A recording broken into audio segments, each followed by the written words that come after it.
Alors, nous sommes en train de parler de la Pentecôte. C'est quoi la Pentecôte? Quelqu'un peut dire à son voisin, c'est quoi la Pentecôte? La Pentecôte est une fête chrétienne célébrée après 50 jours de la Pâque. Amen, amen. Lorsqu'on célèbre la Pentecôte ne vient pas avant la Pâque. La Pentecôte vient après 50 jours de la célébration de la Pâque. On a eu le temps de prêcher ici. Christ est notre Pâque. On a eu le temps de partager la Pâque ici. C'était un bon moment que nous avons passé dans la maison de la grâce. Et aujourd'hui, nous sommes là dans le cadre de la Pentecôte. Amen, amen. Amen, amen. Alors, qu'est-ce que nous commémorons dans la Pentecôte? Amen, amen. Quelqu'un peut te demander, un enfant peut te dire, maman, j'entends on parle de la Pentecôte, mais qu'est-ce que nous commémorons logiquement dans la Pentecôte? Dans la Pentecôte, nous commémorons la promesse que Dieu, que Jésus-Christ a fait aux apôtres. Et c'était quoi cette promesse? Que le Saint-Esprit de Dieu devait descendre au-dessus d'eux. Voilà pourquoi la Pentecôte est la célébration et la commémoration de la personne du Saint-Esprit. Sans la personne du Saint-Esprit, l'Église n'aura pas de puissance. Sans la personne du Saint-Esprit, nous ne pourrons pas prêcher. Sans la personne du Saint-Esprit, nous ne pourrons pas chasser les démons. Sans la personne du Saint-Esprit, nous ne pourrons pas prophétiser. Sans la personne du Saint-Esprit, nous ne pourrons pas manifester les dons. Voilà pourquoi la Pentecôte est une fête spéciale. Parce que la Pentecôte annonce le début de l'Église. L'Église a commencé par la Pentecôte. Amen, amen. L'Église a commencé par la Pentecôte. Tu peux dire à ton voisin, l'Église a commencé par la Pentecôte. Le début de l'Église se trouve dans la Pentecôte. L'Église n'a pas pris commencement n'importe comment. L'Église a pris commencement par la Pentecôte. Voilà pourquoi il est très important, étant enfant de Dieu, de comprendre que dans la Pentecôte, nous ne venons pas commémorer les apôtres, comme certains pensent. La Pentecôte, ça s'est passé à la chambre haute. Nous aurons le temps de lire la parole ici. Et vous allez comprendre, plusieurs personnes commémorent Jean, ils commémorent Pierre, ils commémorent les expériences. Mais la Pentecôte est une célébration d'une personne. Quelqu'un peut dire la Pentecôte est la célébration d'une personne. Et cette personne, c'est la personne du Saint-Esprit. J'aimerais dire à quelqu'un, si tu n'as pas rencontré le Saint-Esprit, fais de ton mieux de le rencontrer. C'est une personne merveilleuse. Je l'aime énormément. Lorsque tu rencontres la personne du Saint-Esprit, tu verras que ta vie chrétienne prend une autre allure. Lorsque tu rencontres la personne du Saint-Esprit, tu vas remarquer que ta vie chrétienne prendra de l'envol. Sans la personne du Saint-Esprit, il te sera impossible de vivre la vie chrétienne. Voilà pourquoi Jésus, après avoir compris ces choses, il n'envoie pas les apôtres directement d'aller d'abord. Il leur dit, attendez. Attendez. Dis à ton voisin, attends. Attends. Attends. Lorsque nous parlons de la Pentecôte, du grec, la Pentecôte vient du mot Pentecost, qui signifie 50e. Amen, amen. Je suis en train de prier Dieu, que Dieu attache quelqu'un à des bénédictions des cinquantenaires ici. Oh, quelqu'un comprend quelque chose? Les chiffres 5, selon la numérologie biblique et la numérologie prophétique, les chiffres 5 est les chiffres de la grâce. Lorsqu'on parle de la grâce, c'est apporté ou attaché au chiffre 5. Et maintenant là, Dieu ne te fait pas grâce seulement 5 fois. Aujourd'hui, nous sommes dans la Pentecôte. Nous avons dit la Pentecôte est la célébration du 50e jour après la Pâque. Qui veut dire, nous allons faire quoi? 5 fois 50. Ça fait combien? 250. Que tu reçois 250 bonnes nouvelles dans ce dimanche. Je suis en train d'attacher. Oh, tu as raison de ne pas dire amen. Hein? Peut-être que ça ne te concerne pas. Je disais à quelqu'un, je t'attache à vivre oh my God, la réalisation des 250 promesses de Dieu dans ta vie. Pendant que nous célébrons la Pentecôte, toi aussi tu célèbres la réalisation des promesses de Dieu. La Pentecôte, elle est très importante. Rapidement, nous allons ouvrir nos Bibles et nous allons lire. Je lis au nom du Seigneur. Amen. Acte 2, le verset 1 à 4. Yes. Le jour de la Pentecôte. Le jour de la Pentecôte. Ils étaient tous ensemble. Ils étaient tous ensemble. Dans le même lieu. Dans le même lieu. Tout à coup. Tout à coup. Il vint du ciel un bruit. Comme celui d'un vent impétueux. Et il remplit toute la maison où ils étaient assis. Yes. Des langues semblables à des langues de feu leur apparurent, séparées les unes des autres, et se posèrent sur chacune d'eux. Et ils furent tous remplis du Saint-Esprit. Quelqu'un peut dire, ils furent tous remplis du Saint-Esprit. Si eux, ils l'ont utilisé dans le passé, aujourd'hui, nous l'utilisons dans le présent. Vous serez remplis du Saint-Esprit. Ah, tu ne me donnes pas amen. Hein? Tu seras rempli du Saint-Esprit. En fait, ce que j'aime avec le Saint-Esprit, s'il doit remplir, il n'a pas besoin de ta foi. Si tu te trouves dans ces lieux-là, tu ne seras pas épargné. Oui. Si la mort réclame une voiture, si tu es dans cette voiture, tu meurs. Si la vie aussi réclame une voiture, si tu es dans cette voiture, tu vis. C'est ça aussi avec le Saint-Esprit. Le Saint-Esprit n'a pas besoin de ta foi. Il est là, il te touche, il te transforme. Avance, maman Sylvia. Et se mirent à parler en d'autres langues. Ils se mirent à parler en d'autres langues. Selon que l'Esprit leur donnait de s'exprimer. Selon que l'Esprit leur donnait de s'exprimer. Avancez. Or, il y avait en séjour à Jérusalem des Juifs, hommes pieux de toutes les nations qui sont sous le ciel. Au bruit qui eut lieu, la multitude accourut et elle fut confondue parce que chacun les entendait parler dans sa propre langue. Yes. Ils étaient tous dans l'étonnement et la surprise. Ils étaient tous dans l'étonnement et la surprise. Et ils se disaient les uns aux autres. Voici ces gens qui parlent, ne sont-ils pas tous galiléens? Et comment les entendons-nous dans notre propre langue à chacun? Dans notre langue maternelle. Parthes, Médès, Élamites, ceux qui habitent la Mésopotamie. Très bien, maman. On peut prendre la place. Acclamons la parole du Seigneur. Je vous demanderai de lire tous les chapitres à la maison. Notez-les. Acte 2, prenez le temps de les lire. Amen, amen. Nous sommes dans la Pentecôte.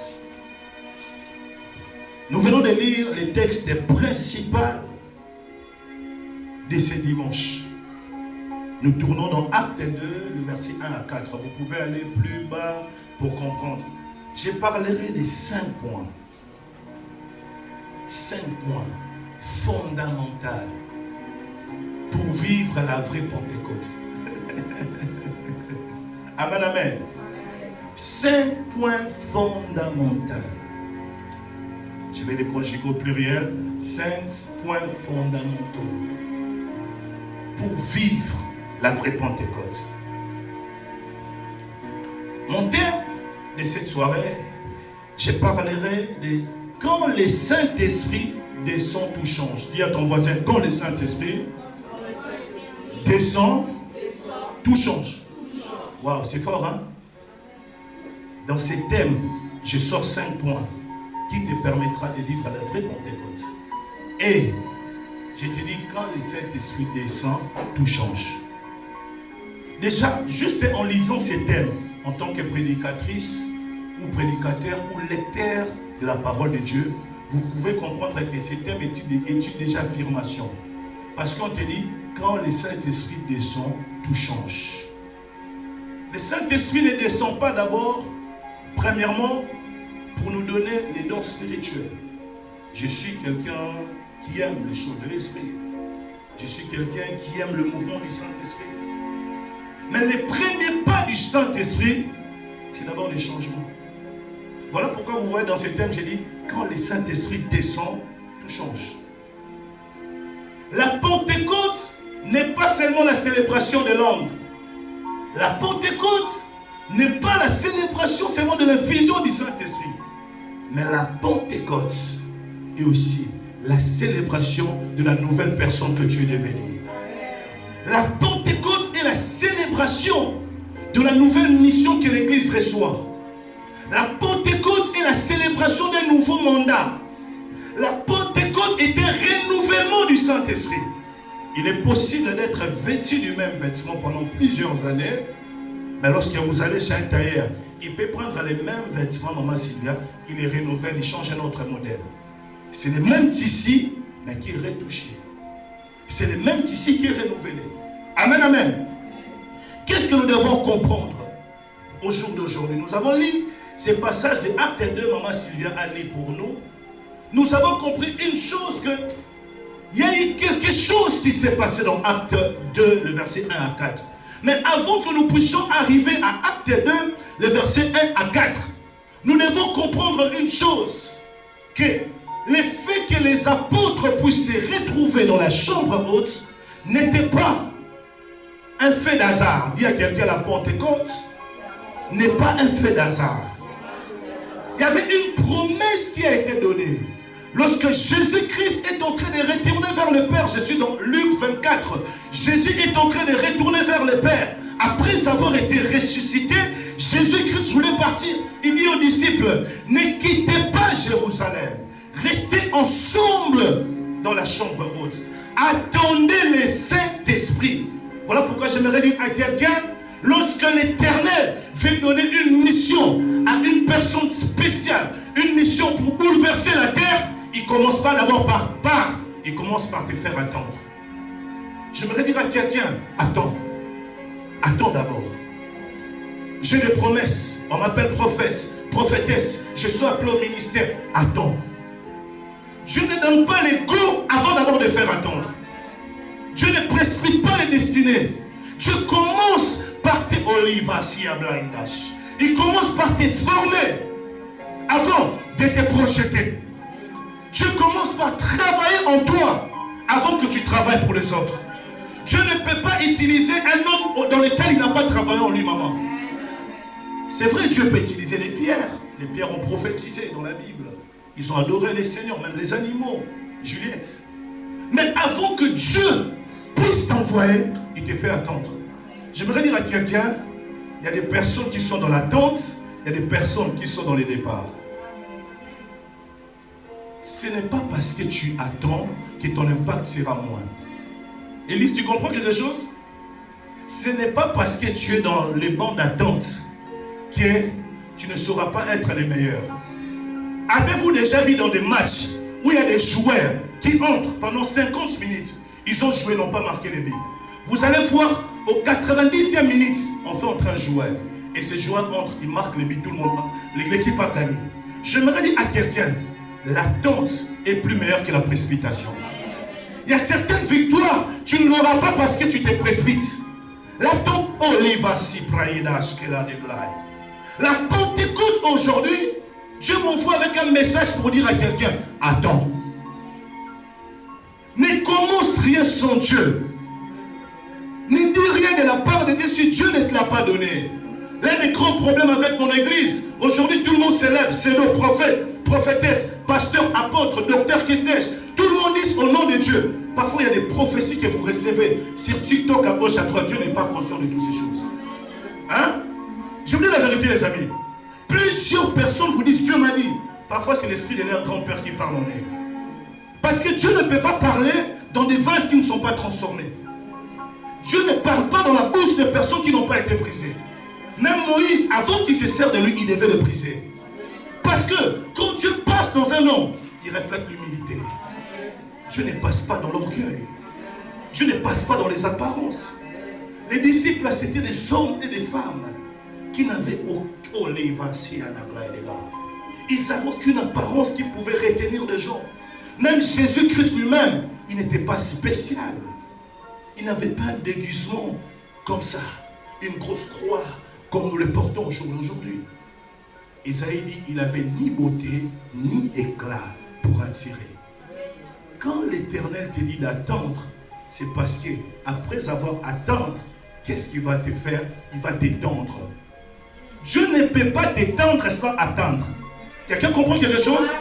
Si tu aimerais que Dieu t'élargisse, quand je parle d'étendre, c'est de t'élargir. Parce qu'en réalité, quand la bénédiction de l'Éternel entre dans un homme, il étend cet homme. Mais pour que Dieu puisse t'étendre, tu dois attendre. Malheureusement, plusieurs personnes veulent s'étendre sans attendre. C'est comme ça les diables. Les diables aiment ça. Hein? Ouais. Les diables aiment l'agitation. Les diables aiment le chaud. Quelqu'un peut dire le chaud? Oui, il y a aussi le chaud de Dieu. Le chaud de Dieu commence par son mouvement. Le chaud du diable commence par ses actions. Les diables aiment tout ce qui est chaud. Mais lorsque l'Éternel Jésus parle, remarquez souvent, hein, qui a suivi déjà les films de Jésus ici? Soulève le doigt. C'est le cinéma, non? C'est la télé, non? Vous allez voir Maman Sylvia, à chaque fois que Jésus devait agir, il prenait toujours le temps. Il attendait. Les gens pouvaient ramener une femme. On attrapait cette femme dans le lit en train de coucher avec un homme. Qu'est-ce que tu dis? Jésus attend. Il regarde. Parce que un envoyé de Dieu ne peut rien dire de lui-même sans consulter les pères. Aujourd'hui, nous sommes face à un christianisme qui perd sa puissance. Nous célébrons la Pentecôte. Mais combien le message de Jésus est prêché? Combien de personnes se rapprochent de Dieu?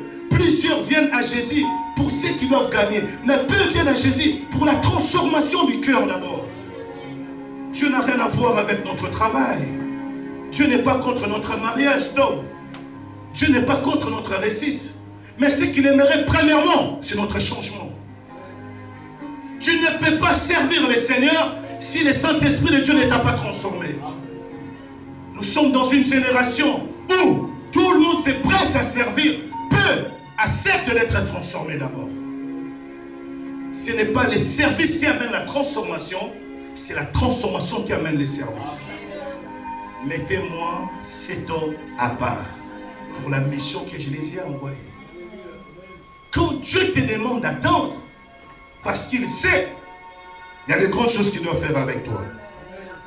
J'aimerais dire à quelqu'un, la Pentecôte, comme je l'ai dit tout à l'heure, est le commencement de l'Église. Sans la Pentecôte, l'Église ne pourra pas exister. Parce que c'est après la Pentecôte que l'Église a commencé. Amen, amen. Avant la Pentecôte, les disciples avaient peur. Avant la Pentecôte, les disciples étaient cachés. Avant la Pentecôte, les disciples étaient découragés. Lorsque Jésus finit sa mission sur la terre, il part. Les disciples se disent, le maître est parti, l'espoir est fini. Voilà pourquoi j'aimerais dire à quelqu'un, vous ne venez pas à l'église pour rencontrer les prophètes bénis. Vous ne venez pas à l'église pour rencontrer l'apôtre béni. Vous venez à l'église pour rencontrer Jésus-Christ. Ce n'est plus parce que je ne suis plus ici que Jésus n'est plus là.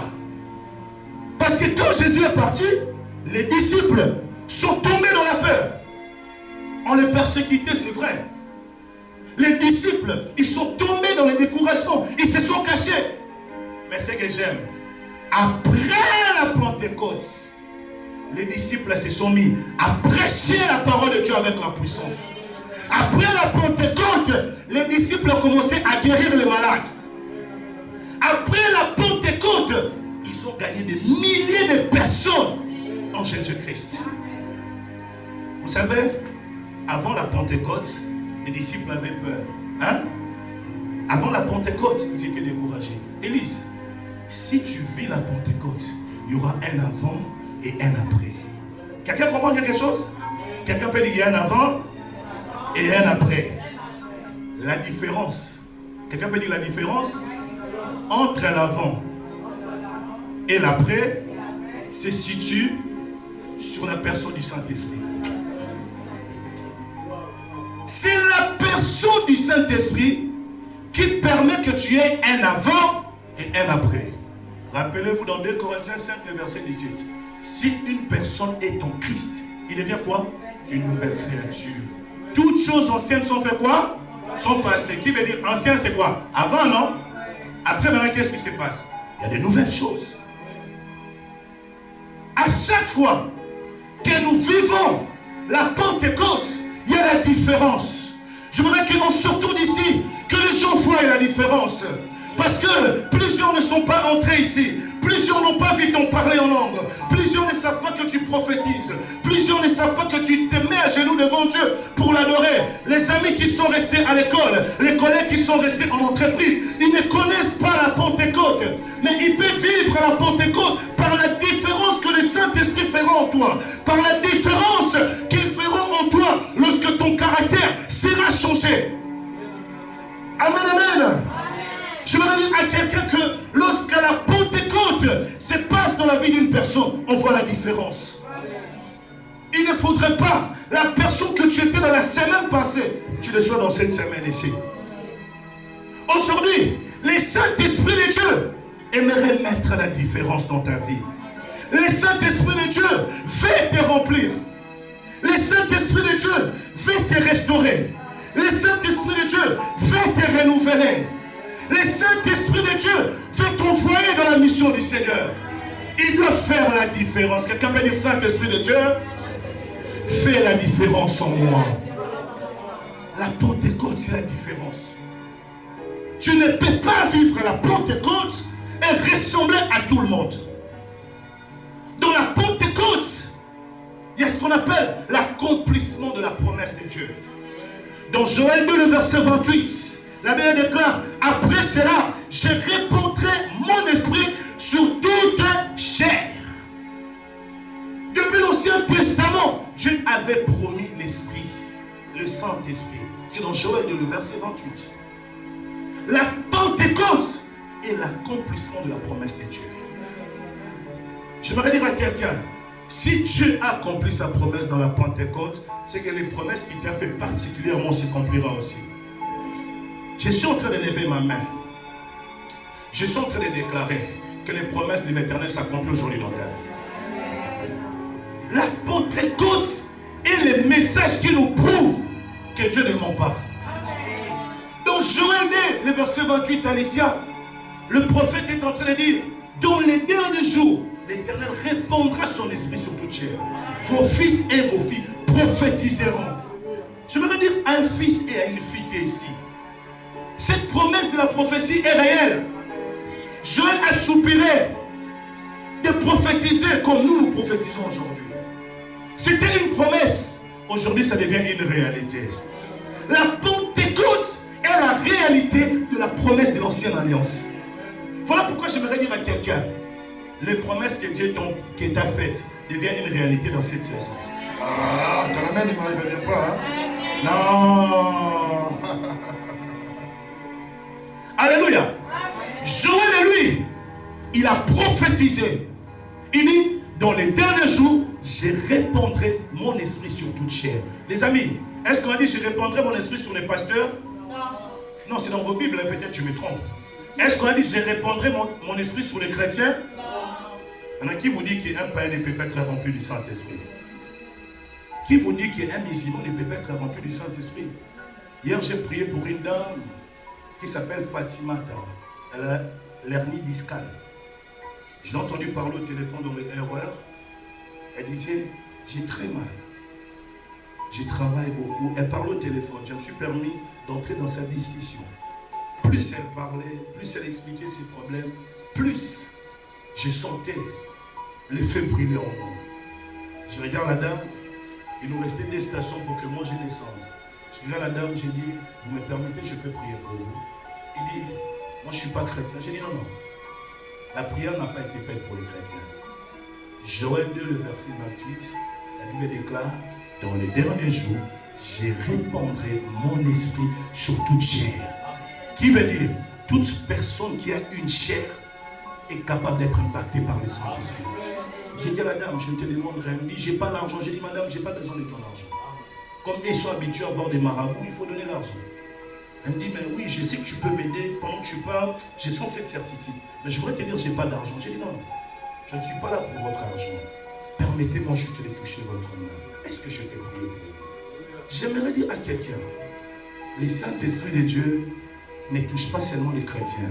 D'ailleurs, beaucoup se disent chrétiens, mais ils sont, oh, mais là, voici, plusieurs, leur cœur n'est même pas disposé comme des païens. Un eunuque éthiopien était là en train d'ouvrir la Bible. Il lisait des choses qu'il ne comprenait pas. Parfois, les gens qui se trouvent dans le monde servent Maïté. Ils ont plus soif de Dieu que les gens qui se trouvent dans la maison. C'est ce que je vous ai prêché dans la retraite. J'ai dit, si nous nous trompons nous-mêmes, il est plus dangereux. Il est mieux que quelqu'un se trompe à l'extérieur. On les ramènera à l'église. Mais quelqu'un qui se trompe dans l'église, on l'amènera où? C'est l'un des gros problèmes. Quelqu'un qui cherche le Seigneur, on l'amènera ici. Mais quelqu'un qui entre dans l'église, il commence à se distraire. Certains viennent à l'église parce que je dois rencontrer ma copine. Certains viennent à l'église parce que... Mais combien sont de ceux qui viennent à l'église pour rechercher sincèrement le Seigneur? Et j'ai pris la dame. J'ai prié pour elle. Elle me dit, c'est bizarre. Ça m'a quitté. Elle dit, je ne sens plus la douleur. Je dis, effectivement. Est-ce qu'elle a accepté Jésus? Non. La prière du juste a beaucoup d'efficacité. L'efficacité de tes prières, maman Sylvia, n'est pas que quand ton père vient à Jésus. L'efficacité de tes prières peut toucher son cœur. Je vous dis, il y a des personnes, vous n'irez pas par force, mais c'est par l'esprit. Quand le Saint-Esprit de Dieu opère, parfois la foi des hommes n'a plus de place. La Bible déclare, la bénédiction vient du supérieur à l'inférieur. C'est le supérieur qui bénit. Qui veut dire quand le supérieur bénit, il ne demande pas la vie de l'inférieur. Voilà pourquoi quand Dieu nous bénit, il ne demande pas notre avis. Tu peux te retrouver un matin avec des bonnes nouvelles. Regarde ta vie. Tout ce par quoi tu es passé. Combien sont morts dans les hôpitaux? Combien sont restés dans les tables d'opération? Et quand tu vois ta vie, ce que tu es, c'est la grâce de Dieu. Beaucoup pensent qu'ils sont les fruits de leur prière. Papa, moi j'ai prié beaucoup. Hein. Ah oui, parce que je suis le fils d'un pasteur. Je vous en prends même les pasteurs et même mères. Moi je connais un pasteur qui a été bouffé par un sorcier. Son oncle se lève et dit, toi là j'ai été bouffé. C'est pour vous dire les amis, qu'il y a une dimension de la protection du Seigneur qui s'assoit dans la personne du Saint-Esprit. Voilà pourquoi le Saint-Esprit est un allié qu'on ne peut jamais abandonner. Père tout, ne perd pas le Saint-Esprit. Tu comprends, Rodney? Perd tous les amis. J'ai dit, il vaut mieux être seul avec le Saint-Esprit qu'être tous sans le Saint-Esprit. La majorité n'est pas là où il y a beaucoup du monde. La majorité, c'est là où Dieu est. Voilà pourquoi je dis à quelqu'un, ne quitte pas ton église parce que tu vas à un méga church. Le problème n'est pas les méga church, c'est d'écouter la voix de Dieu. Jésus dit, oh mais la zovra il est là. Je suis le bon berger et mes brebis connaissent ma voix. Il y a une voix à un lieu que Dieu a prévu pour te parler. Et ce lieu, c'est ici dans la maison de la grâce. J'aimerais dire à quelqu'un, tu peux aller partout. Dieu, on l'écoute pas partout. Voilà pourquoi maman j'aime. Dieu a dit aux apôtres, allez-y dans la chambre haute. Il pouvait leur dire, allez-y à Châtelet. Allez-y à Val-d'Europe. Allez-y à Brittany. Allez-y à Savigny. Allez-y à Vélizy. Il dit, entrez dans la chambre haute. Ne quittez pas jusqu'à ce que vous serez remplis. J'aimerais dire à quelqu'un ce soir, le lieu que Dieu t'invite n'est plus une chambre haute, mais c'est dans ton cœur de lui parler seul à seul. Plusieurs sont forts de prier ici. On entend des jolies prières. Seigneur, tu es mon amoureux, tu es tout pour moi. Est-ce que dans ton cœur réellement tu le dis? Quand les migraines te frappent, est-ce que tu dis tu es mon amoureux? Quand les gens te persécutent, est-ce que tu arrives à dire à Dieu je t'aime? Combien dans les lieux secrets disent à Dieu que je l'aime? Si on pouvait ouvrir les cœurs des gens, il y a des gens qui sont présents tous les dimanches, mais n'ont jamais été présents dans la présence de Dieu. Il est malheureux un homme de venir tous les jours à l'église, mais d'être absent devant la présence de Dieu. Pendant que j'ai préparé ces messages, j'étais dans la voiture, Dieu utilisait à Dieu, mais Seigneur, donne-nous Villeneuve-Saint-Georges. J'ai senti la compassion de Dieu entrer dans mon cœur. Et Dieu me dit, béni, quelle gloire tu veux tirer? C'est de voir l'église être remplie ou que les gens soient remplis dans ma présence. Combien de personnes sont présentes dans l'église, mais ils sont absents dans la présence de Dieu? Quelqu'un qui est présent devant Dieu, il prendra son engagement avec Dieu dans l'église au sérieux. Voilà pourquoi certaines personnes, les retards ne disent rien. Les gens s'organisent à faire des choses comme ils veulent. Des gens quittent même des réunions pour aller manger. Les gens n'ont pas le respect du sacré. Pendant qu'il y a des gens au travail qui savent s'excuser parce qu'il a un rendez-vous avec sa copine et sa fiancée. Libérez-moi à 15h, à 16h, j'irai manger. Combien peuvent se libérer du travail pour aller chercher le Seigneur? Dire non, libérez-moi à 15h, à 16h, je dois être à l'église. Combien peut même refuser des propositions? Je suis les témoins. Certains qui sont proches de moi les savent. J'ai refusé les CDI. J'ai dit ça y est. Si ce domaine, quelqu'un m'a dit, monsieur, vous avez beaucoup de compétences, vous avez un long parcours. Dans ces domaines, vous pouvez exceller. Vous pouvez devenir directeur. J'ai dit, monsieur, entre être directeur et être un roi, qu'est-ce qui est plus meilleur? Quelqu'un comprend quelque chose? Certains resteront des directeurs et d'autres deviendront des rois. La destinée de Dieu est royale, n'est pas territoriale. J'aimerais ouvrir une parenthèse. Si tu es salarié, sache que tu es pauvre et esclave. Quelqu'un comprend quelque chose? Hein, Maïté? Voilà pourquoi j'ai pris que dans cette église, tout le monde soit entrepreneur. Mais ne laissez pas votre travail par contre, et de l'équilibre. Il faut apprendre à travailler pour quelqu'un avant de travailler pour toi-même. Pourquoi j'ai dit qu'en étant salarié, on est pauvre? Un salarié, il vit en fonction du salaire qu'il reçoit. Voilà pourquoi même quand vous allez faire la demande du logement, on vous demande 3 fiches de paie. Vos revenus doivent correspondre au loyer, madame, que vous devez payer. Mais au jour d'aujourd'hui, si vous êtes millionnaire, vous êtes vous-même propriétaire de votre entreprise. Vous-même, vous décidez quel type de vie vous pouvez avoir. C'est lui qui te paie un salaire définit le type de vie que tu dois avoir. Ouais. Le type de salaire que vous recevez définit le type de vie que vous devez avoir. Même si tu es millionnaire, si tu es salarié, tu as une vie qui a été définie. Un millionnaire salarié est différent d'un millionnaire indépendant. Parce qu'un millionnaire indépendant peut se réveiller et dire, je vais à Dubaï. Maintenant, là, il part à Charles de Gaulle, direct. Quel est le prochain vol qui va à Dubaï? 3 000 euros, je paye, je monte. Mais un millionnaire salarié, il reste toujours esclave. Il a un horaire. Bien qu'il ne travaille pas comme nous, il a des rendez-vous. Il ne peut pas quitter Paris n'importe comment. Il cherche quelque chose, bien qu'il soit millionnaire. L'objectif de Dieu, c'est de rendre des gens ici libres. Que vous servez Dieu dans la liberté tout en dominant sur les finances. Voilà pourquoi Jésus s'est déplacé comme il voulait. L'Esprit de l'Éternel est sur moi, car il m'a oint. Quand l'Esprit de l'Éternel vient sur toi, il te donne la liberté. Tu ne dépends plus des hommes, mais c'est les hommes qui dépendent de toi. Oh, est-ce que je peux parler? Amen. Ah non, vous n'êtes pas content, on va finir là. Que je m'arrête là? Je m'arrête là? Ah, si vous êtes rassasié, ça ne me dérange pas. Hein? Vous avez bien mangé ou pas? Je m'arrête au deuxième point. Amen, amen. Amen. Nous avons compris une chose. Quel est l'enseignement que nous devons comprendre par rapport au premier point de la Pentecôte? Je parle de la personne du Saint-Esprit. Lorsque le Saint-Esprit de Dieu entre en toi, tu ne feras plus l'œuvre de Dieu par force, mais tu le feras par l'Esprit. Pourquoi Dieu te demande d'attendre? Un René, pourquoi Dieu te demande d'attendre? Dans Zacharie 4, le verset 6, la Bible déclare, Zacharie 4, le verset 6, vous le connaissez par cœur, ce n'est ni par la puissance, ni par la force, mais c'est par mon esprit, Dieu l'Éternel. Certains accomplissements de promesses de Dieu, vous ne l'aurez pas parce que vous faites des efforts, mais vous l'aurez par le Saint-Esprit. Voilà pourquoi le Saint-Esprit a pour but d'accomplir des choses que toi tu ne peux pas accomplir. Voilà pourquoi plusieurs personnes se retrouvent hors état de lieu de leur terre de visitation. Parce qu'ils veulent accomplir des choses avec le Seigneur par eux-mêmes. Dieu peut accomplir des choses avec toi, Maïté, mais souvent, Dieu accomplira des choses par lui-même en toi.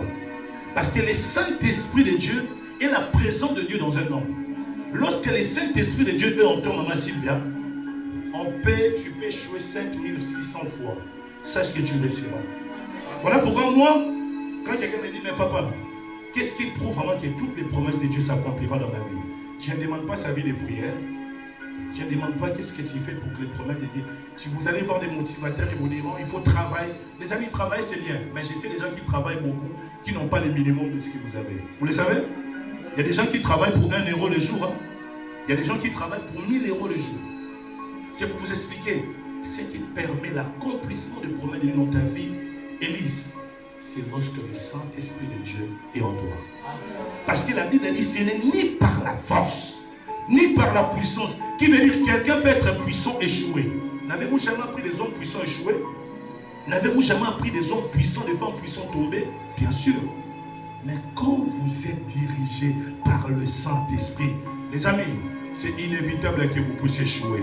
Je suis en train de déclarer au nom de Jésus, toi tu n'échoueras jamais. Parce que tu es conduit par la personne du Saint-Esprit. Oh my God. Quelqu'un peut dire le Saint-Esprit, mon avantage.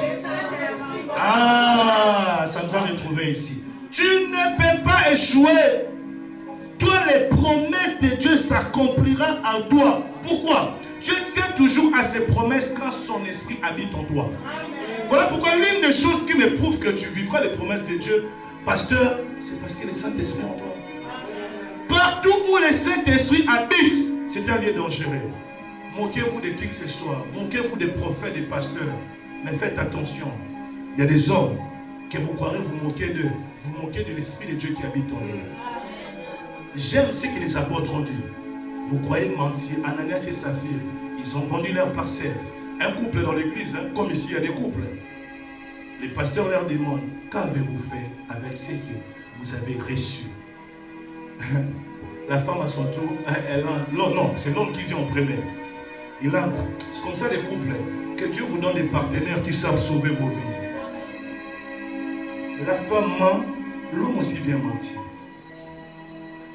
Les couples, soyez d'un commun accord quand il s'agit de la vérité. Mais devenez en désaccord quand il s'agit des mensonges. Je disais aux gens qui étaient dans la retraite que le monde spirituel est juste et injuste. Tu te rappelles de ça, non? Le monde spirituel est juste et injuste. Dis à ton voisin, le monde spirituel est juste et injuste. Pourquoi c'est juste?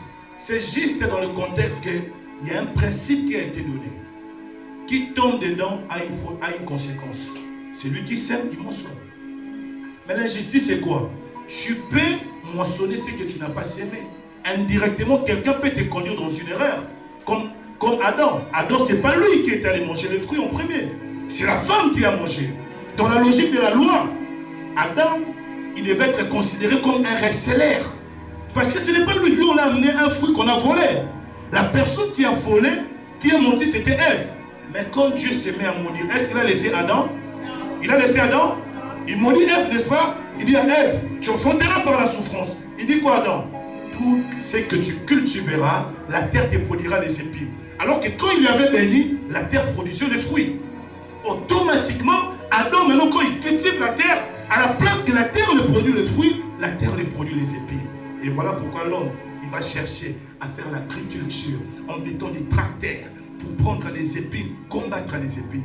Les épines n'ont pas besoin des tracteurs, ils ont besoin de la parole. Il y a certaines terres qui vont avaler certaines, mais certaines ne seront pas avalées. J'ai dit à quelqu'un, la France ne t'avalera pas. Ah, j'ai dit la France ne t'avalera pas. La dépression de la France ne t'avalera pas. Tu ne seras pas dans l'hôpital dépressif. Parce que toi, dans la France, tu vis sous la paix de Jésus. Si le ciel de la France est dominé par la dépression, le ciel des enfants de Dieu en France est dominé par la paix. Oh my God! Est-ce que je suis en train de parler à quelqu'un? Il y a des terres qui n'avalent pas les gens. Tout dépend des types de paroles que tu portes. Sur la même terre, quand la bénédiction est sur Adam, le fruit sort. Mais sur la même terre, quand la malédiction entre, c'est les épines. Le problème n'est pas ce que la terre produit, mais le problème se situe dans ce que la terre écoute. La terre a des oreilles pour écouter. Oh my God. Je dis à quelqu'un que la terre a des oreilles pour écouter. Ce que la terre écoute, ce n'est pas ce que les sorciers disent. Ce que la terre écoute, Juliette, ce ne sont pas ce que tes ennemis disent. Ce que la terre écoute, c'est ce que Dieu dit. Dieu dit à Adam, vous cultiverez la terre vous produira les fruits. L'injustice de la spiritualité est que Adam, il s'est trouvé maudit sur une action qu'il n'a pas posée au départ. Voilà pourquoi j'aimerais dire à quelqu'un, même si ton fiancé ment, dis la vérité. Parce que les fiancés s'arrêtent sur la terre. Même si ton mari ment, dis la vérité. Surtout quand il s'agit de Dieu. Ananias, quand on lui pose, tu as vendu la parcelle à combien? Admettons, c'était 2500 €. Ananias fait ses calculs. Ah, est-ce que je dois dire au prophète la vérité? Maman, vous touchez combien comme salaire? Beaucoup de gens jouent avec nous. Hein? Ah non, moi, je touche 1700. Parce que là, il calcule déjà. S'il veut demander un truc, que ça va dans 1700, 400 €, je dois payer mon loyer et tout. Les amis, n'allez pas expliquer à Dieu parce que Dieu connaît tout. Oui. Moi, je vois certaines personnes, quand je leur pose des choses, ils pensent que je suis naïf. Hein. Ils pensent me duper. Je pose des questions, ils me disent non, c'est pas ça. Je regarde, je rigole. Je dis ok, tu peux te moquer de non. Mais il faut faire attention avec l'alliance. L'alliance d'un homme de Dieu peut juger plus que sa bouche. Pierre n'a pas dit je vous maudis jamais. Il regarde Ananias, tu as vendu la maison à combien? Oh, 2300, alors que c'était 2500. Pierre va entendre. Est-ce que c'était le Saint-Esprit qui parlait à Ananias? Non, c'était un homme. Et Pierre dira, Ananias, tu pensais tromper un homme.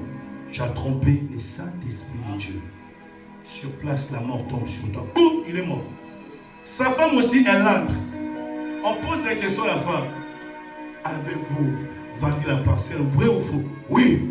À combien? 2300. Ah, maman. Tu ne peux pas sauver. Je me suis dit, si cette femme avait dit la vérité, on allait lui dire le sort de son mari. Comme Pierre était un apôtre qui avait reçu les dons de résurrection, il a ressuscité Tabitha. C'était possible. Ça, c'est mon concept. Hein. C'est pas ce que la Bible dit. Dans mon intelligence, quand je lis ces passages, je me dis, si Saphir en avait dit la vérité, il était possible que Paul ressuscite Ananias. Et comme Saphir aussi a menti, il dit, le sort qui est tombé sur ton mari tombe sur toi. Sur place, elle est tombée. C'est pour vous expliquer, les amis, le monde spirituel est d'abord un monde individuel. On n'est pas communautaire ici. Hein. Je vous dis la vérité. La communauté n'est pas l'ensemble des gens. La communauté, c'est l'ensemble des gens devant Dieu. Il est possible qu'on soit 500 personnes ici, qu'il n'y ait que 4 personnes qui sont devant Dieu. N'entrez pas en cohésion avec tout le monde. La foi est d'abord individuelle. Quelqu'un aura pour ennemi son propre frère. Qui veut dire, oh nous sommes la famille chrétienne. Non, il n'y a pas de famille chrétienne spirituellement. Oui. Vous pouvez aller à l'église, mais tous, on n'est pas chrétiens. La chrétienté n'est pas ce qu'on dit, c'est ce que l'Esprit dit de toi. C'est le Saint-Esprit de Dieu qui témoigne que nous sommes enfants de Dieu. Cette Pentecôte doit amener un témoignage. Quelqu'un peut dire un témoignage? Ah, il y a beaucoup de choses à dire, hein? Ah, Seigneur, donnez-nous le temps, hein? Donnez-nous le temps. Pourquoi on n'est pas même 2 cultes, 3 cultes? Comme ça, je commence les matins. Allez, je dis, allez-y, suivre les premiers messages là-bas. Allez, je continue. Amen, amen. Amen. Est-ce qu'on peut d'abord acclamer le Seigneur?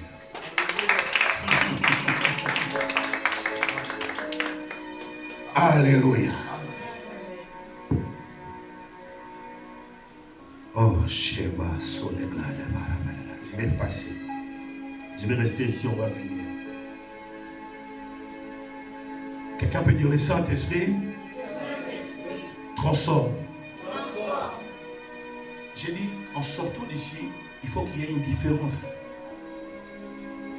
Hein, Dad? Il faut qu'il y ait une différence. Quand le Saint-Esprit entre dans une personne, on ne demande pas. Même les personnes qui l'ont connu, les verront dire, ah, on a connu Gad qui était timide. Mais Gad est devenu très fervent. Gad commence à parler de Dieu. Pourquoi les gens disent du Saint-Esprit? Certains disent, est-ce que le Saint-Esprit de Dieu existe? Paul entre dans une ville et dit, avez-vous reçu le baptême? Oui, nous avons reçu le baptême de Jean-Baptiste. Il dit, avez-vous reçu le Saint-Esprit? Les gens disent, nous n'avons jamais entendu parler qu'il existe un Saint-Esprit. Je vous dis, même ici en France, Élise, même dans ton travail, il y a des gens qui ne connaissent pas le Saint-Esprit.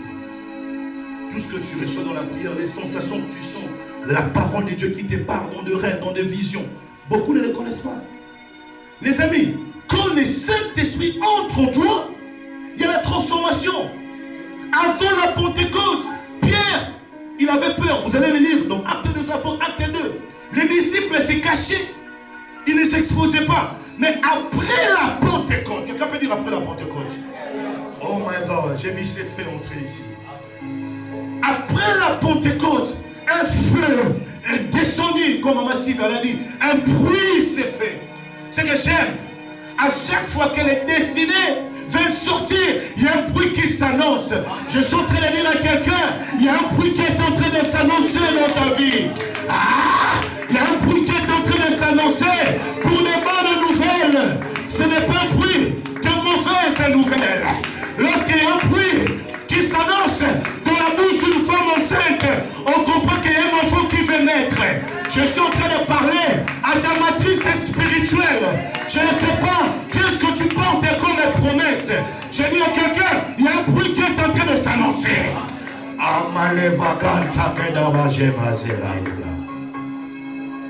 Le Saint-Esprit de Dieu a donné le courage à Pierre de prêcher. Beaucoup ont du mal à évangéliser. Beaucoup disent, je n'ai pas le langage facile, je me sens gêné de parler au public, parce que le Saint-Esprit de Dieu n'est pas passé par là. Quand le Saint-Esprit de Dieu passe, les découragés deviennent courageux. Je peux vous dire, j'ai des exemples ici, je ne citerai pas le nom. J'ai des exemples ici dans cette église. Des personnes par qui le Saint-Esprit est passé, ils ont même évangélisé. Et pour grandes choses, ils n'ont pas seulement évangélisé des simples personnes, ils ont même évangélisé des serviteurs. Les amis, ne jouez pas avec la personne du Saint-Esprit. On peut douter de mon appel, mais personne ne peut douter du Saint-Esprit en moi. Ah oui, oui, oui. Tu peux douter, on peut se tromper, on peut t'appeler prophète, tout ce que tu veux. Quelqu'un peut se tromper sur ton appel. La personne du Saint-Esprit est réelle. Paul, quand il est entré, il ne parlait pas de lui. Il ne voulait pas se faire connaître. Quand il a dit recevez le Saint-Esprit, il avait dit ces païens ont reçu le Saint-Esprit. Maman, j'aime. Tu peux donner le Saint-Esprit à qui que ce soit. Oui. Nous n'avons jamais entendu parler du Saint-Esprit. Le Saint-Esprit invite la sainteté. Quelqu'un peut dire la sainteté. Lorsque quelqu'un a le Saint-Esprit, la crainte de Dieu devient forte. Voilà pourquoi vous voyez des gens, ils ne sont même pas soumis aux hommes de Dieu. Certains parlent aux hommes de Dieu comme si c'était leur ami.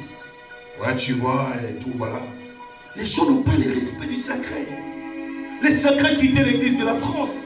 Pourquoi les sacrés quittés? Parce que si, maman Sylvia, si les gens ne respectent pas Dieu, est-ce qu'ils respectera ceux qui l'envoient? C'est comme ça, moi, la sainteté n'est pas seulement la publicité. Vous connaissez toutes ces choses. Beaucoup de gens, quand ils parlent de la sainteté, ils touchent les grands, les grands dés, adultère, ivrognerie, tout ce que vous voulez. C'est dans les petits détails, on peut savoir un homme qui craint le Seigneur. Ce n'est pas seulement lié par rapport au pasteur, même entre vous, comme vous êtes enfants de Dieu. Regardez des querelles entre vous. Un homme qui a le Saint-Esprit, une femme qui a le Saint-Esprit, ne peut pas fermer son cœur contre sa sœur. Une semaine, tu ne parles pas à ta sœur et tu le trouves normal. Un mois, tu ne parles pas à ta sœur. Tu pries, tu parles en langue, tu sers le Seigneur. Oh mon Dieu! Où va l'église? Où va le monde, servant de Dieu? Où va l'église? Les amis, moi je ne peux pas venir faire du cinéma. Soit on est enfant de Dieu, soit on n'est pas. Soit on a rencontré un homme. J'aime ce que l'un de mes mentors me dit, Béni, je ne peux pas t'échanger. Si jusqu'aujourd'hui, Béni, disons tu marches avec Jésus, je dois t'expliquer ça c'est un péché, Béni, ça c'est un péché, tu dois discuter avec moi la cigarette, un péché ou pas, boire l'alcool, un péché ou pas, c'est que Béni, ce n'est pas Jésus qui t'a rencontré. Je suis allé dans une fête avec un berger au Congo. Les frères et les sœurs en Christ, ils les appellent les frères et les sœurs en Christ. Ils se sont mis à danser et à boire plus que les païens. Le berger était là, il m'a appelé, il m'a dit, Béni, viens. Il me dit, Béni, si jusqu'au jour d'aujourd'hui, on doit vous rappeler, l'ivrognerie est un péché, c'est que c'est moi qui vous transforme. Moi, je suis un humain, je ne peux pas vous transformer. Il est malheureux pour vous de rencontrer un homme de Dieu sans rencontrer son Dieu. Tu peux habiter avec un homme de Dieu. Tu peux même porter ses vêtements. Le salut n'est pas défini de ton proximité à l'homme de Dieu. Mais le salut est défini de ton proximité à la grâce de l'homme de Dieu. Car la grâce peut continuer même quand l'homme n'est plus là. Jésus n'est plus sur la terre, non? Vrai ou faux? Oui, mais sa grâce est sur nous. Les amis, ne pourraient pas être proches des hommes de Dieu sans être proches de leur Dieu. C'est un danger. Et tu perds en puissance. Les gens diront, mais toi tu traînes avec l'apôtre, toi tu traînes avec les prophètes. Comment les démons ne te respectent pas? Parce que tu traînes avec l'homme sans traîner avec son Dieu. Mais il y a des personnes qui ne me fréquentent pas, qui sont loin. Ils sont à Chypre, ils sont en Turquie, ils sont au Congo, au Canada. J'ai pris pour eux sur WhatsApp. Et ces hommes et ces femmes manifestent la puissance de Dieu. Et je me pose la question, la personne me dit, papa, ton Dieu est fort. J'ai fait la délivrance de ma maman. Ton Dieu est fort. J'ai délivré mon fiancé. Ton Dieu est fort. J'ai délivré un tel. J'ai dit, tiens, des gens qui sont loin. Il y a même certains qu'on ne s'est jamais vus. Vous voyez beaucoup de gens, maman Sylvia. qui se connectent sur la chambre haute là, qui sont au Canada, je ne les ai jamais rencontrés. Mais des choses qui se passent au Canada dans leur maison, quand ils se mettent à prier, c'est là que vous comprenez que la spiritualité n'a pas de limite quand il s'agit de la foi. Beaucoup de personnes, ils sont dans la religion. Ce n'est pas mauvais, prends les sacs de l'homme de Dieu. Je vais servir l'homme de Dieu, je vais faire ça. C'est bien. Mais quelles sont tes motivations? C'est pour toucher l'homme, le cœur de l'homme, ou de toucher le cœur de Dieu dans l'homme? On n'est pas là à servir les hommes. On est là à servir Dieu. Lorsque Dieu a créé une autre offrande, même si l'homme n'a pas vu, Dieu va récompenser. La récompense, ce n'est pas l'homme qui la donne, c'est qu'il a. La récompense, c'est Dieu qui la donne. Lorsque tu sers le Seigneur, n'attends pas les paniers. Je vois des musiciens en train d'attendre qu'on leur donne l'argent. Ils veulent servir Dieu en train de demander les cachets. Je ne suis pas contre votre cachet. Oh. Si vous vous demandez le cachet, c'est que moi aussi je dois demander le cachet. Mais moi je comprends une chose. Il y a une différence entre un cachet et une couronne. Je ne prêche pas pour un cachet, je prêche pour la couronne. Je ne prêche pas pour être connu des hommes, je prêche pour faire la volonté de celui qui m'a envoyé. La Pentecôte vient changer notre motivation, vient remettre en ordre nos priorités. L'église est devenue un endroit de business où notre cachet, 50 € pour jouer au piano, la voix, le souffle que Dieu te donne, tu as payé combien? Tu as payé combien? Si tu calcules le souffle que tu respires, va au coma, va voir des gens qui respirent sous bonbonne. L'oxygène, ça coûte combien? Calcule ton âge, calcule les jours dans une journée. Combien de quantité d'oxygène que tu as respiré? Et si Dieu devait te taxer, tu paieras combien? Avec un compte bancaire que tu as. Oui, on ne nous considère pas. Le cachet là était petit. Hein? Moi vraiment j'ai bien péché comme ça, je suis bishop. Je prêche, on me donne 100 €. Les apôtres ne venaient pas amasser les choses. Ils venaient prêcher l'évangile. La Pentecôte permet aux gens d'avoir l'urgence du royaume. Pierre est sorti de la Pentecôte, il n'a pas prêché en disant hey, venez s'aimer. Non, non, non, non, non, non. La vraie sémence qu'un prédicateur attend des païens, Maman Sylvia, ce n'est pas leur matière, ce n'est pas leur matériel, c'est d'abord leur cœur. Parce que quelqu'un qui sème son cœur en Dieu, il est transformé. Mais quelqu'un peut s'aimer son argent sans être transformé. Combien de personnes viennent mentir des pasteurs? Cadeau, vas-y, prends cette voiture, prends cette maison. Ce n'est pas le salut. Le salut ne s'achète pas, Maman Sylvia. Le salut se conçoit par la foi. Il faut croire en Jésus-Christ. Si ces choses ne sont pas assises, vous venez à l'église pour plaire, vous venez à l'église pour prouver. Moi j'ai ça. L'église n'est pas un terrain de compétition. On n'est pas là pour voir qui est la plus belle, qui est la plus ointe. Je suis ointe, je suis ointe. Ce n'est pas la conquérance de l'onction qui compte. Le but de l'onction n'est pas d'impressionner les chrétiens, je suis désolé. Le but de l'onction, c'est omi vasi praikarada. C'est de dépeupler l'enfer et de peupler les ciels. L'onction n'est pas de faire de moi un grand prédicateur à Paris. À quoi servirait mon onction, qu'on m'appelle le grand prophète de Paris, si je ne sauve pas de vie? L'église n'a pas compris le combat. Aujourd'hui, on se combat entre nos serviteurs de Dieu. Je suis plus grand qu'un tel, je prophétise plus qu'un tel. Et c'est quoi le problème avec Jésus? Jésus ne m'a jamais oint pour impressionner les chrétiens. Il m'a oint pour sauver les païens. La puissance de l'onction, ce n'est pas dans l'église ici. Quand on parle en langue, on prophétise. Va prophétiser à la gare du Nord. Il y a Villeneuve-Saint-Georges qui s'attend. Oui, je libère le feu. Quand je chante, va libérer le feu à Villeneuve-Saint-Georges. Va dans les erreurs de libère le feu. L'onction n'est pas faite pour impressionner les gens. C'est comme ça, quand j'étais jeune dans ces choses, j'étais aussi comme vous. J'ai travaillé pour impressionner les gens. Pour moi, un culte, c'était bien quand il y avait des retours. Comment Dieu aimait la parole. L'orgueil était en moi. Ah, vous savez, hein, j'ai l'onction, j'ai le feu. Quand j'ai passé dans la sécheresse, j'ai fait une année où l'Éternel m'a brisé. Je n'arrivais même plus à chasser un démon. L'onction m'a quitté. Tu m'as fait comprendre, béni. Ce que je te donne n'est pas pour toi, c'est pour mon but. Attention de t'en orgueillir. Les amis, l'onction que Dieu te donne, c'est pour les autres. Et si c'est pour les autres, en quoi tu vas t'en orgueillir? En quoi tu vas t'en orgueillir? Oui, Ici, on combat mon onction. Si on combat ton onction ici, il va les manifester dehors. Si tu es combattu à la maison, ton impact à l'extérieur te fera reconnaître à la maison. On est d'accord ou pas? Je vois les gens, les amis, tous ne prêcheront pas ici. Mais vous avez des bouches dans WhatsApp. Vous avez des bouches dans le RRD. Prêchez. Oh non, moi on ne me programme pas. On ne te programme pas à l'église, mais tu es programmé dans les mondes. Quand Pierre a été loin, il a prêché dans la chambre haute. Non, il est sorti. 3000 personnes sont venues à une simple prédication. Maintenant, toi, tu te plains. L'apôtre ne connaît pas mon ministère. Il ne connaît pas mon ministère. Alors, toi, tu connais mon parcours. Le langage des orgueillés, n'importe quoi. Quel parcours? Ah, tu connais mon parcours. Nous, on a commencé à chercher le Seigneur. Ça fait déjà 40 ans qu'on est dans ces choses. N'importe quoi. Dieu n'utilise pas quelqu'un par rapport à ses expériences. Il utilise quelqu'un par rapport à son choix. J'ai rejeté Saoul, j'ai choisi David. Saoul est un homme beau, grand. Il avait tout pour être roi. La Bible déclare quand le peuple d'Israël s'est réunissé, il était l'homme le plus beau d'Israël. Quelqu'un me dit, Dieu ne choisit pas des belles personnes. Non, il choisit des belles personnes dans ma vie. Oui, oui. Dans la Bible, il y avait des belles femmes. Rebecca était belle de visage et de forme. J'ai vu quelqu'un me dit, un pasteur ne peut pas être beau. J'ai dit, qui vous a dit ça? Le choix de Dieu n'est pas lié à l'apparence, c'est lié au cœur. Lorsque Dieu se détourne de Saoul, c'est à cause de son cœur. Le cœur de Saoul a été changé. Dieu choisit des belles personnes. Quelqu'un veut dire Dieu, il choisit des belles personnes. C'est ça, Juliette. Ta beauté pour Dieu. Tout ce que tu as appartient à Dieu. Quand vous ne demandez pas, oh non, les pasteurs doivent avoir toujours des... Tu vois, nous, à l'époque, là, quand on voit des pasteurs, là, c'était des gens...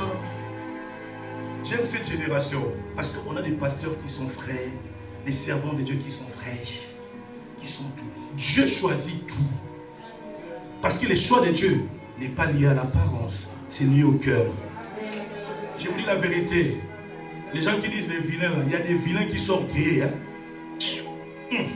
Qu'est-ce qu'ils pensent? Vous savez, la pauvreté est une maladie mentale. Certaines personnes appellent les riches qui sont gays. Le fait de dire que moi je ne pars pas au Carrefour, est-ce que c'est un péché? Non. Chacun vit selon ses moyens. Il y a des gens qui partent faire leurs courses aux Champs-Élysées. Il y a des personnes d'ailleurs, ils ne font pas les courses. Il y a des gens qui font des courses pour eux. Il a déjà chargé quelqu'un dans sa maison pour la provision. Le fait de dire que les amis, je ne connais pas McDonald's, est-ce que c'est un péché? Non. Lui, il va manger à Ritz, il va manger à Royal Palace, toutes ces choses-là. C'est sa vie. Souvent les pauvres, ils ont un grand orgueil.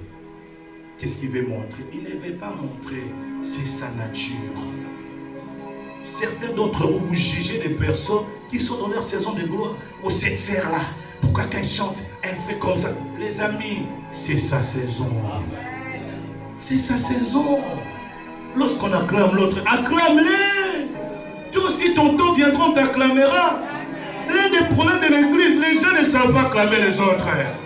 Pierre, il sort du temple, il voit un paralytique. Il dit, je l'ai mis or. Il n'a pas dit, nous avons. Il y avait deux serviteurs. Hein? L'un ouvre sa bouche, dit, je n'ai ni or ni argent. C'est que je te donne. Lève-toi, va dans ta maison. Jean n'a pas parlé. Hein? La star de Jérusalem, c'était Pierre. Mais quand il a s'agi de l'Apocalypse, Dieu n'est pas passé par Pierre. Il est allé par Jean. Il est possible aujourd'hui, moi je sois ton pasteur, mais demain, c'est toi qui vas m'enseigner l'Apocalypse. Je vous dis, le plan de Dieu n'est pas le plan des hommes. Le plus petit peut être le plus dangereux. J'aimerais dire à quelqu'un, ne te précipite pas. Laisse les gens monter. Même si tu es aux caméras, tu fais le nettoyage, peut-être tu es là derrière, peut-être tu es même nulle part. Laisse l'Éternel te façonner. Parce que Jean, lorsque Pierre a parlé, c'était Pierre qui était la star. Mais au jour d'aujourd'hui, la Bible ne se termine pas par le livre de Pierre. Elle se termine par le livre des gens qui étaient restés bouche fermée. Il y a des moments où tu dois fermer ta bouche. Avant ta saison, ce n'est pas ta brillance. Si Jean avait parlé, il n'y aura pas d'impact. Élise, il faut faire profil bas. Quand Dieu t'amène dans ta saison, l'impact dépasse les saisons premières. Je préfère me lever en dernier que se lever en premier. Parce qu'au jour d'aujourd'hui, la Bible, c'est fini par les livres de quelqu'un qui n'a pas parlé. Pendant que Jean faisait son orgueil, je n'ai ni or ni argent, lève-toi, prends ton lit, rentre dans ta maison. Les paralytiques s'élèvent, les gens crient, waouh! Il y a des gens, qui feront des wow, mais des gens qui diront extraordinaire. Est-ce que tu travailles pour le wow? C'est toi qui vois. Les paralytiques et Jean a guéri. Est-ce qu'il est vivant? Il n'est plus vivant. Il est mort, n'est-ce pas? On est d'accord. Ils sont passés, non? Mais est-ce que Apocalypse est passé? Non! Jean n'est plus là, mais son livre continue d'être parlé. Je prie Dieu, que Dieu te connecte à accomplir des choses qui parleront de toi, même quand tu ne seras plus là. C'est ça la Pentecôte. C'est la capacité de commencer un travail qui ne s'achèvera même pas par toi. Jean n'est plus sur la terre, on lit son livre. C'est puissant ça. La Pentecôte te connecte à commencer des choses qui touchera des générations. La transformation, métanoïa.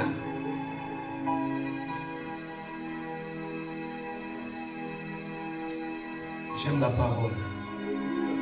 Avec ce que tu as goûté, pendant 5 minutes, le temps est parti. Tu vas dire à Dieu, Seigneur, je veux vivre la Pentecôte. Remplis-moi de ton esprit, que je sois transformé. Lève-toi. Commence à prier, le temps est parti. Commence à prier. L'incantabassa.